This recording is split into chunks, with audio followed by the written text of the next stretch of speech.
Alors on vous aide à acheter votre résidence principale et puis on vous aide aussi à réaliser de l'investissement locatif avec les questions que vous oubliez peut-être trop souvent de vous poser pour optimiser au mieux votre opération. Ces questions, on va se les poser ensemble quand même avec Jean-Marc Le Prado qui vient de nous rejoindre. Bonjour Jean-Marc. Bonjour à tous. Bonjour. Le président du cabinet Enola, vous allez jouer les anges gardiens pour ceux qui souhaitent se lancer dans l'investissement locatif. Alors on se pose souvent les bonnes questions, où je veux acheter mon bien, quel rendement j'en attends, ces questions chaque investisseur se les pose. Mais il y a peut-être d'autres questions qu'on oublie trop souvent de se poser avant de se lancer dans une opération, Jean-Marc. Très certainement. Une première question que je remarque beaucoup d'investisseurs se posent mal ou ne se posent pas du tout, c'est est-ce que ma stratégie est la bonne? Est-ce qu'il faut que je fasse de l'immobilier d'abord? Parce qu'il y a parfois des gens qui pensent que faire de l'immobilier c'est un peu comme ouvrir une assurance vie ou un livret de caisse d'épargne, ce qui est absolument pas le cas. Donc est-ce qu'on est d'abord équipé pour faire face aux aléas et aux éventuels dysfonctionnements qui existent à peu près toujours quand on fait de l'immobilier? Premièrement. Deuxièmement, est-ce que la stratégie est la bonne? Est-ce qu'on a choisi le bon type de placement? Est-ce qu'on fait du régime commun, c'est-à-dire on achète un appartement, on met un locataire dedans, ou est-ce qu'on fait plutôt du côté de la défiscalisation? Quel type de défiscalisation, quel type de montage on va faire? Donc premier élément, est-ce que la stratégie est la bonne? Première question. Deuxième question, et je trouve qu'elle est vraiment fondamentale, c'est le dimensionnement de l'opération. Est-ce qu'on a bien calibré l'opération que l'on va faire? Autrement dit, est-ce qu'elle va s'inscrire correctement dans une stratégie peut-être plus globale? Beaucoup d'investisseurs raisonnent sur un investissement.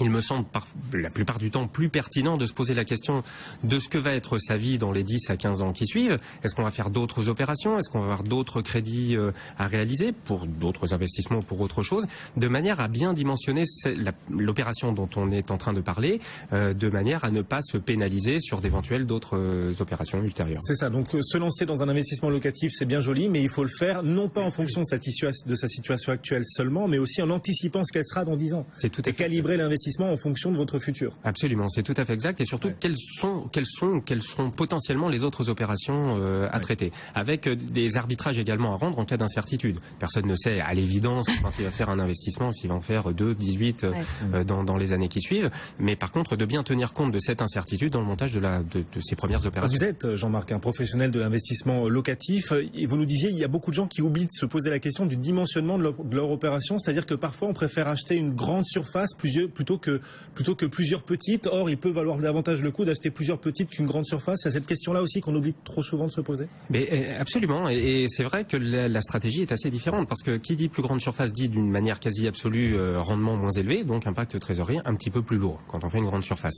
Donc ce qui va éventuellement pénaliser les achats ultérieurs, les investissements ultérieurs.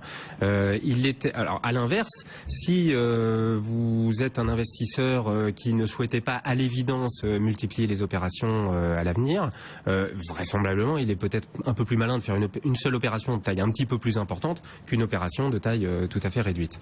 Un autre point absolument fondamental que beaucoup d'investisseurs oublient de se poser, c'est la fiscalité.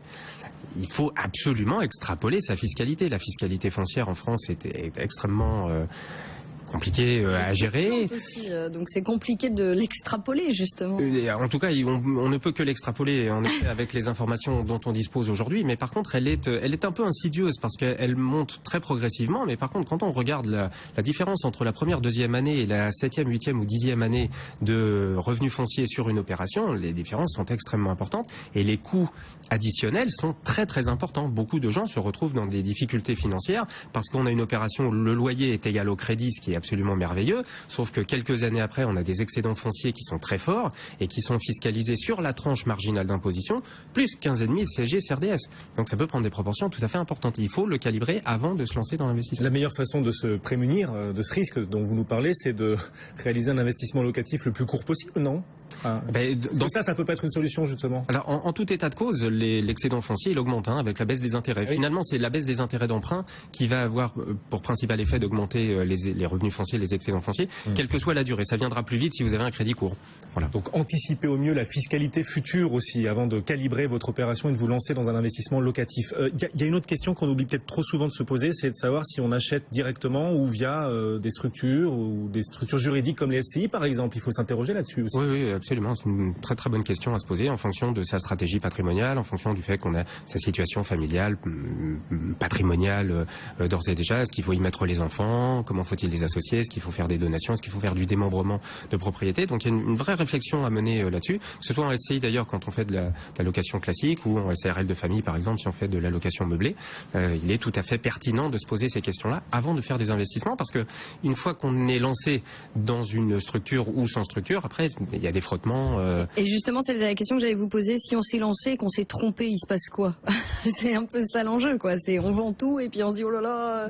Alors pas nécessairement, mais en tout cas il faut intégrer le fait qu'il y a des frottements. Si vous avez un bien en direct et que vous voulez l'apporter à une SCI ou à une SARL de famille, vous allez avoir un frottement fiscal qui va jouer à l'évidence. Donc il faut l'intégrer dans votre réflexion après. Bon, voilà les toutes premières questions que vous devez vraiment vous poser avant de vous lancer dans un investissement locatif, et des questions qu'on oublie souvent de se poser. On a tort. Il y a aussi le to be or not to be des investisseurs. Shakespeare, c'est to be or not to be. Pour l'investisseur locatif, c'est location nue ou location meublée. Qu'est-ce qu'il faut choisir?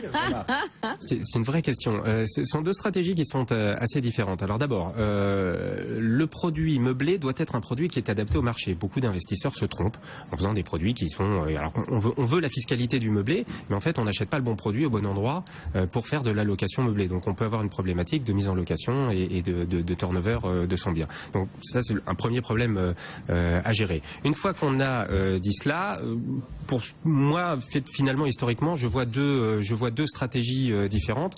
Ou bien on va se lancer dans du meublé et on ne va faire que du meublé pour avoir une fiscalité qui est effectivement plus avantageuse. Ouais. Elle est à l'évidence plus intéressante, un petit peu plus compliquée, un petit peu plus onéreuse également, puisque il faut meubler, il faut changer le mobilier. Et puis pas meubler n'importe comment, puisque récemment on a eu une liste du mobilier obligatoire qu'on doit trouver dans un meublé. Donc attention, les choses sont de plus en plus encadrées quand même. C'est tout à fait exact, mais ça l'a toujours été en fait. Il y a beaucoup de gens qui mettaient un clic-clac et une table basse en disant qu'il c'était un meublé. Ouais. Ça a été du meublé et ça ne le sera évidemment jamais. Quand on fait de la location nue, il y a quand même une formule qui est assez intéressante lorsqu'on est dans une position d'être un multi-investisseur, de répéter des investissements, c'est de temps à autre, régulièrement, de faire des opérations avec travaux. Ce qui va avoir pour effet de passer des déficits fonciers cette année-là, et éventuellement de gommer les excédents des années qui suivent. Voilà, ça c'est les enjeux qu'il faut vraiment poser avant de se lancer dans un investissement locatif. Alors ça y est, j'ai suivi vos conseils, j'ai réalisé mon investissement locatif, je l'ai réussi, j'ai acheté mon bien pas cher, j'ai des locataires, je loue cher, j'ai un bon rendement, bref. Je loue cher, j'adore. Je vous ai écouté sur BFM Business, c'est formidable, j'ai récolté les fruits de Jean-Marc Le Prado. Une fois qu'on est lancé donc et qu'on a réussi, est-ce qu'il reste des questions à se poser? Est-ce qu'il faut par exemple gérer seul ses locataires ou faire appel à des professionnels?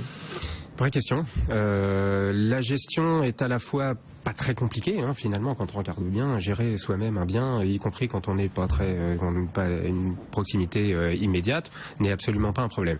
C'est malgré tout quelques mots de tête, c'est de la paperasse, et donc on peut tout à fait imaginer de confier le bien à un gestionnaire.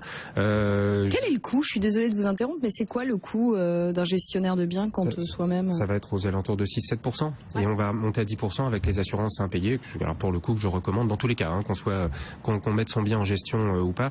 C'est très très différent de gérer un contentieux avec un locataire lorsqu'on est assuré au titre des impayés et lorsqu'on ne l'est pas. Le coût et l'énergie sont très très différents l'un de l'autre. Il existe plusieurs sites aujourd'hui internet qui font de l'assistance à la gestion, qui sont tout à fait pertinents pour les gens qui ont envie de se lancer seuls, mais tout en se disant je veux être couvert par le fait qu'on me rappelle que je dois envoyer ma quittance de loyer, que je dois augmenter mon loyer, etc. etc. C'est assez bien fichu d'une manière générale. Vous pouvez vous faire assister. Un dernier mot sur les assurances, parce que quand on a un locataire dans son appartement, on n'a pas envie que tout soit trop abîmé. En tout cas, on veut s'assurer. Est-ce qu'il faut prendre la même assurance quand on a des locataires qui sont âgés, par exemple, ou quand on a un étudiant qui risque peut-être de faire davantage la fête? Est-ce qu'il faut prendre le même type d'assurance? Il y a des personnes âgées qui font la fête aussi. C'est vrai. Pas d'assurance contre la fête. Il y a des jeunes qui font pas la fête, comme Marie, par exemple. Pour moi, l'assurance impayée est indispensable. Voilà. Il n'y a aucun cas de figure où il est préférable de ne pas la prendre. Un petit point de détail, on peut cumuler, vous savez qu'on ne peut pas cumuler différentes assurances ou garanties lorsqu'on met son bien en location. On ne peut pas prendre une caution plus une assurance impayée, sauf lorsqu'il s'agit d'étudiants. Donc ça peut être une piste à creuser. L'assurance contre les impayés est indispensable. L'assurance également propriétaire non occupant. Lorsqu'on devient propriétaire, à la minute où nous devenons propriétaires d'un bien, il faut impérativement souscrire une assurance propriétaire non occupant. La probabilité d'occurrence d'un sinistre est faible, mais si ça se passe et qu'on n'est pas assuré, ça peut être tout à fait cataclysmique sur l'investissement. Jean-Marc Le Prado, le président du cabinet Enola, votre ange gardien à vous, investisseur locatif. Merci Jean-Marc d'être venu nous voir.